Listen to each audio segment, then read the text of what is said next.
सभी किसान भाइयों को नमस्ते, घणी घणी राम राम सा।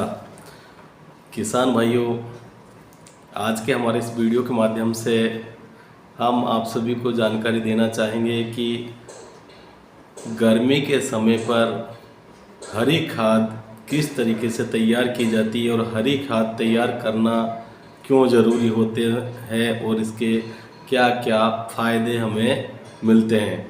तो किसान भाइयों, अगर आपने हमारे चैनल को लाइक शेयर सब्सक्राइब नहीं किया तो हमारे चैनल को लाइक शेयर सब्सक्राइब करें और हरी खाद किस तरीके से तैयार की जाती है इसकी जानकारी ज़रूर सुने। किसान भाइयों, जो आप ये देख रहे हैं ये है सन, जिसको ढैंचा भी बोला जाता है। और हरी खाद के अंदर सन, मूंगी, ढैंचा तीनों को ही काम में लिया जाता है।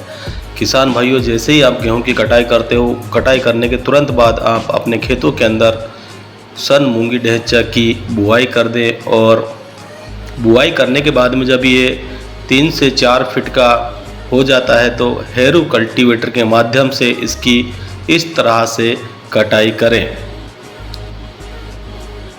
क्योंकि हरी खाद में सबसे बेहतरीन खाद जो तैयार होती है सन, मूंगी, ढैंचे की बुआई के बाद ही तैयार होती है। किसान भाइयों, हरी खाद जब हम तैयार करते हैं तो सन, मूंगी, ढैंचा की जो फसल होती है इसकी जड़ों के अंदर यूरेनियम की मात्रा बहुत अधिक मात्रा में पाई जाती है, जो हमारे खेतों के अंदर मुख्य पोषक तत्वों की पूर्ति करती है, जैसे नाइट्रोजन, फास्फोरस और पोटास। इसकी हमारे खेतों के अंदर भरपूर मात्रा में पूर्ति करती है और 2-3 साल के अंदर हमें हमारे खेतों के अंदर गर्मियों में हरी खाद बनाना बहुत ही ज़रूरी होता है, क्योंकि इस समय पर हम आधा धुंध रासायनिक खाद और दवा का प्रयोग करने से हमारे खेतों को हम ऊसर, कलर, बंजर, कठोर की ओर लेके जा रहे हैं। इससे हमारे खेतों को ऊसर, कलर, बंजर, कठोर होने से अगर हम बचाएं तो उसके बचाव के लिए हमें हरी खाद बनाना बहुत ही ज़रूरी होता है। जिस प्रकार ये ट्रैक्टर के माध्यम से इस हरी खाद की कटाई की जा रही है, उसी प्रकार आप भी अपने खेतों के अंदर हरी खाद की बुआई करके और हैरो कल्टीवेटर के माध्यम से उसकी कटाई करें।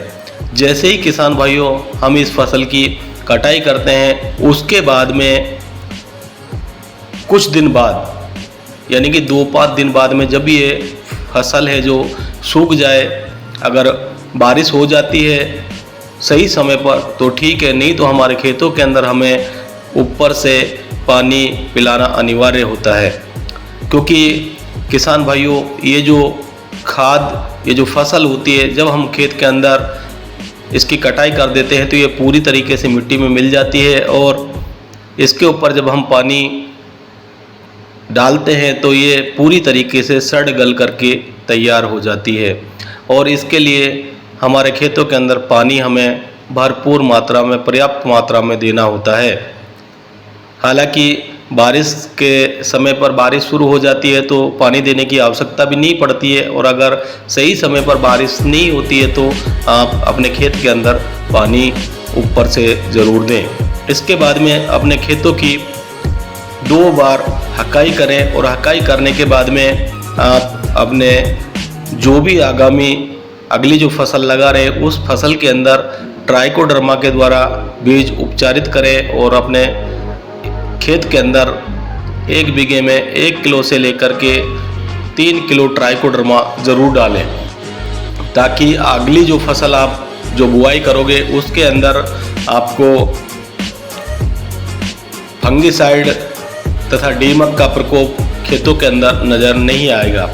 किसान भाइयों, ये जो खाद होती है बहुत ही अच्छी और बेहतरीन खाद होती है। इस खाद को अगर हम 3 साल में एक बार तैयार करें तो हमारे खेत की जो मिट्टी है वो भी उपजाऊ रहती है, मिट्टी के अंदर सभी पोषक तत्वों की मात्रा रहती है और हमारी जो मिट्टी है वो कभी भी ऊसर, कलर, बंजर, कठोर नहीं हो पाती है और हमें अच्छा उत्पादन मिलता रहता है। किसान भाइयों, ये जो फसल है गर्मी के समय पे तैयार की जाती है। अगर आप इसको गर्मी के समय पे तैयार करते हैं तो बारिश के समय पर आप अपनी अगली फसल की बुआई कर सकते हैं। और अगर आप इस फसल को बारिश के समय पर तैयार करते हैं तो किसान भाइयों, आपको बारिश वाली जो फसल है वो ना मिल करके केवल रबी की फसल मिल पाती है। इसलिए सभी किसान भाई इस फसल को गर्मी के समय पर ही अपने खेतों में बुआई करें। और ख़ास तौर पे ध्यान रहे कि सन, मूंगी और ढैंचा, ये 3 ही फसल हैं जिनकी हम बुआई करें। जिस प्रकार आप ये जड़ के माध्यम से देख रहे होंगे कि इस जड़ के अंदर यूरेनियम की गांठें होती हैं, जो गांठें हमारी मिट्टी के अंदर सभी प्रकार के पोषक तत्वों की पूर्ति करती हैं और हमारी मिट्टी को उपजाऊ बनाती है। किसान भाइयों, इस बार आप ज़रूर अपने खेत के अंदर कुछ जगह पर हरी खाद ज़रूर ट्राई करें और एक बार इसका आप रिजल्ट देखें। अगर आपको अच्छा रिजल्ट मिलता है तो अगली साल आप अपने सभी खेतों के अंदर गर्मी के समय पर, जहाँ पर पानी की आपको पूर्ति हो या बारिश आने से पूर्व, आप अपने खेतों के अंदर सन, मूंगी, ढैंचे की बुआई ज़रूर करें और हरी खाद ज़रूर तैयार करें। इस वीडियो के माध्यम से किसान भाइयों, हमारी जो जानकारी थी हरी खाद किस प्रकार हम तैयार कर सकते हैं और हमारे खेतों को किस तरीके से ऊसर, कल्लर, बंजर, कठोर जो हो रहे उनको बचा सकते हैं। तो साथियों, अगर जानकारी आपको पसंद आई हो तो लाइक, शेयर, सब्सक्राइब ज़रूर करें, कमेंट करके ज़रूर बताएं और अगर अच्छी लगी हो तो अपने दोस्तों को शेयर करें और हमारे चैनल को लाइक, शेयर, सब्सक्राइब करें। बहुत बहुत धन्यवाद। घणी घणी राम राम सा।